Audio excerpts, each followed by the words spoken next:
আবারও সবাইকে বোকা বানিয়ে ঠিকই দীপার কেবিনে ঢুকে পড়ল মিশকা। মিশকার একটাই কথা, দীপাকে সে শেষ করে দিবে। অন্যদিকে দীপা সেন্স থাকুক বা না থাকুক, যখনই মিশকার কথাটা দীপার কানে যায় তখনই যেন দীপা সবটা ভুলে মিশকার দিকেই তাকায়। মিশকা যে কতটা ভয়ানক আর দীপার কত বড় ক্ষতি করতে পারে এটা তো দীপা খুব ভালো করেই জানে। এই কারণে দীপা নিজেও সবসময় মিশকার থেকে একটু সচেতন থাকারই চেষ্টা করে।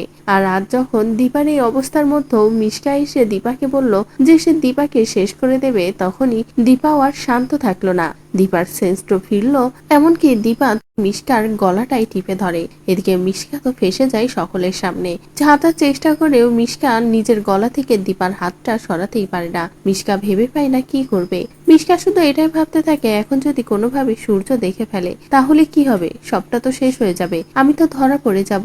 দীপা যদি সূর্যকে সবটা বলে দেয় যে আমি ওকে মারতে এসেছিলাম, এখন কি করব কিছুই তো বুঝতে পারছি না। এদিকে দীপা বলে, মিশকা তুমি অনেক আমাকে কাঁদিয়েছো, অনেক কষ্ট দিয়েছো, তোমার জন্যই আজকে আমার এই অবস্থা। আমি তোমাকে আর ছাড়বো না, কারণ আজ যদি আমি তোমাকে ছেড়ে দিই তাহলে তুমি আবারও আমার ক্ষতি করবে বা আমার পরিবারের, সেটা আমি কোনোভাবেই হতে দেব না। তোমাকে আজ আমি নিজ হাতেই শেষ করে দেব, তুমি যাতে আর কারোর কখনো কোনো ক্ষতি করতে না পারো। এদিকে মিশকা তো ভয় পেতেই থাকে। তো বন্ধুরা, এবার যদি মিশকা নিজেই দীপাকে মারতে এসে উল্টো নিজেই ফেসে যায়, এভাবে দীপার হাতেই মরতে হয় মিশকার, তাহলে সেটা দেখতে তোমাদের ঠিক কেমন লাগবে কমেন্ট করে জানাও। পরবর্তী আপডেট পেতে চ্যানেলটি সাবস্ক্রাইব করো।